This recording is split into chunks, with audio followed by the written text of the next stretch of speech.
part of my growing up, not part of it, a huge part, a huge part of it, a big part of the cake was heavy metal and rock and darker stuff like Sabbath. And, I just liked heavy stuff. It didn't matter what it was. It didn't have to be metal, but I liked metal.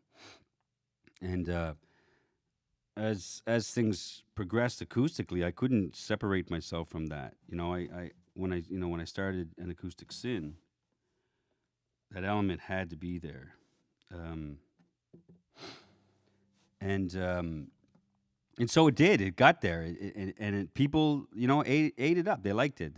We even got onto tours like Budweiser tours and Rock Sans Frontières tours, and we did a whole 2 years of tours with metal and heavy bands and bars and outdoor concerts and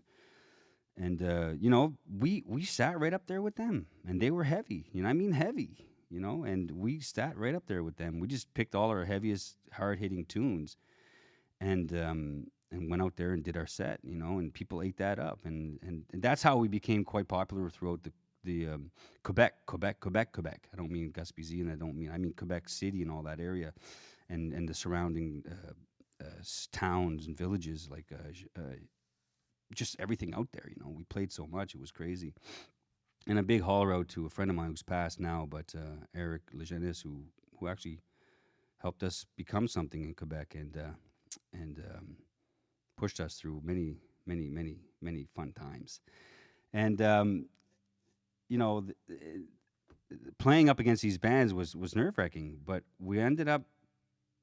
I was an excited guy, so when I got up on stage, I was even more excited to do this, and I had to be more aggressive too. So it was that way. And it was easy to do because the band was so tight, right? And so I could screw up no matter what, and the band would still hold my ground. I loved it about that. I love that about An Acoustic Sin, and every version of An Acoustic Sin was like that. It was always tight and ready to rock. And if it wouldn't have been for the backup musicians and people that had my back and partners, I would have never been able to pull it off. And I'm grateful for that. So this is, I guess this, the heavier I got throughout the Jack Slap album, the more it was evident that I had something to say. And Kingpin was one of those songs where I was kind of, there was a point in my life where I felt like everyone was around me for when I was doing well, and then when I didn't do so well, they kind of all just disappeared. And I don't feel that way like that. I just, I had to go through that, I guess, and I did go through that, and I hurt people with this song, but at the same time, it was just a truth in my time, and I wasn't necessarily trying to really point the finger. I was just kind of describing the feeling that anybody would feel at that point, So Kingpin was one of those messages that I just needed to put out there, because if you don't tell your friends you're hurt, they'll never know, and sometimes the truth hurts the people that hurt you, and that hurts. I don't know if that makes sense, but this is just a song now. This was sacred and not a canvas to leave a stain. It's not a gift, it's more to reckon with, not disease and then slain. Oh, when the power that be arrive, vultures seem mesmerized with themselves, circle me again.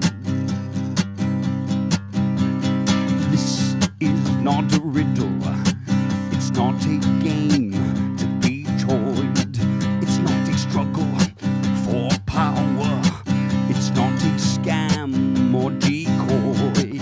Oh, when the power that be arrive, vultures seem mesmerized with themselves, circling me again, circling like I'm king.